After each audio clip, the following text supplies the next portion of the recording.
friends, welcome back to my channel. If you're new here, my name is Alyssa. Today is all about getting warm and cozy because I'm going to show you how to make 3 delicious cozy winter drinks that are perfect for a chilly, cozy night in, or you're just like sitting by a fire, or you just are craving something nice and warm. These are perfect for you.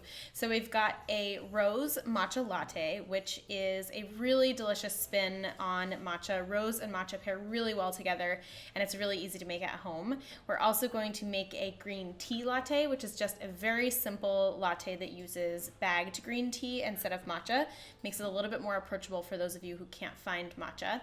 And then finally, we're finishing things off with a nice and creamy vegan hot chocolate that is flavored with maple syrup and sea salt.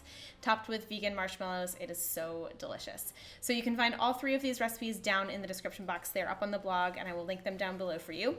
Before we dive in, I would love to encourage you to subscribe. If you are new around here, please tap that red subscribe button.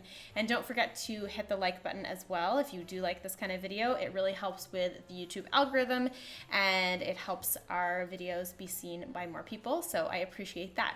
And without further ado, let's go ahead and get started with our warm and cozy winter drinks. All right, so we're gonna start with our green tea latte, and the first thing you're gonna do is add some sweetener into the bottom of your mugs. I like to use honey, it just pairs really nicely with green tea, but you could use maple syrup, you could use coconut sugar, etc. Then you will add in your tea bag and just use whatever sort of green tea you want. It could be a flavored one. I just like traditional, simple green tea. I will leave the one that I have down below.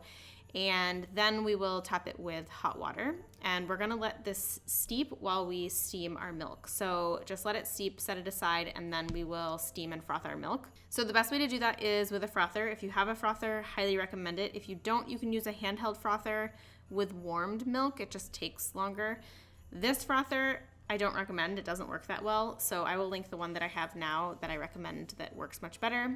And in terms of milk preferences, I prefer oat and soy milk for frothing instead of almond and coconut. They just work better, but use whatever type of milk that you'd like. And once that is done, you are going to have nice frothy milk, hopefully, and you'll be ready to assemble your latte. So everything should be still nice and hot, and then you will just pour your warmed milk into your cups.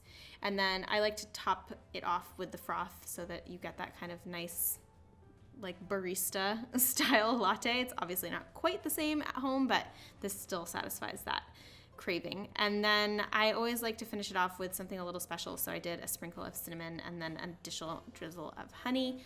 And that's it for your first latte. Latte number 2 is our rose matcha latte, and we are going to use some adaptogen powders here, which I will tell you is optional, so you can skip those if you don't have them. But we're going to start with matcha. I will link my favorite matcha down below. It's a Poto tea, the best, I think, in my opinion.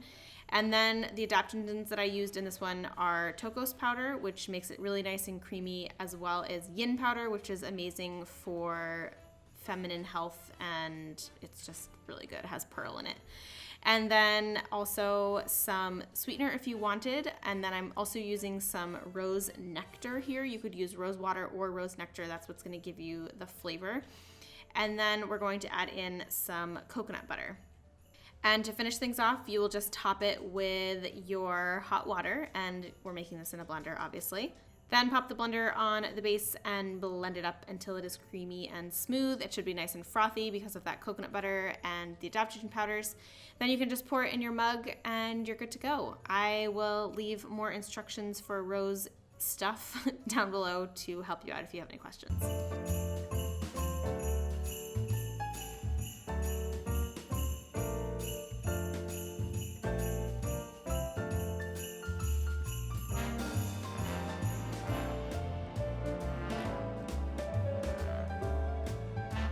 And then lastly, our maple sea salt hot chocolate. We're gonna make this in a blender as well. We're gonna add our cacao powder into the blender, followed by sea salt and maple syrup. Then we're gonna add in some full fat coconut milk, which makes it nice and creamy and rich.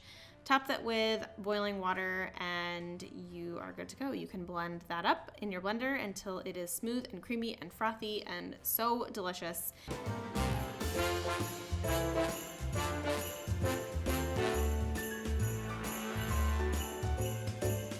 And we will pour it into our mugs.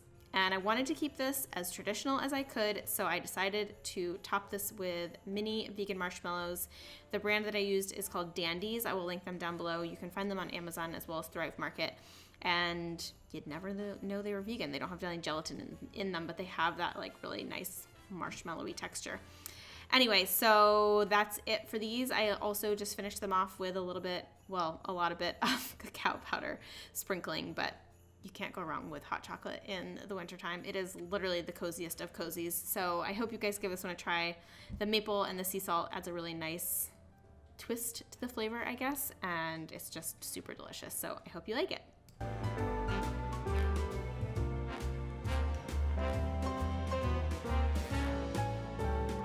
And there you have it, my friends. That is how to make 3 delicious, cozy winter drinks. I can't wait to hear which one you're gonna try first.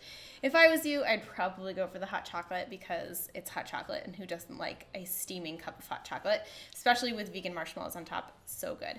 So you can find all 3 of these recipes up on the blog. I've linked them down in the description box for you. And if you have any questions or any recipe requests, as always, you can drop those down in the comments for me. I also would love for you to subscribe if you are new around here and you are not a subscriber yet. It's super easy to do. All you have to do is tap that red subscribe button right below this video. And that's all you need to do. So I hope you enjoyed today's video. If you did, like I said in the beginning, please give it a thumbs up. Don't forget to hit that like button because it really helps our videos be seen by more people. And you guys are the greatest. I appreciate you taking time out of your day to be here, and I will see you in the next video. Bye.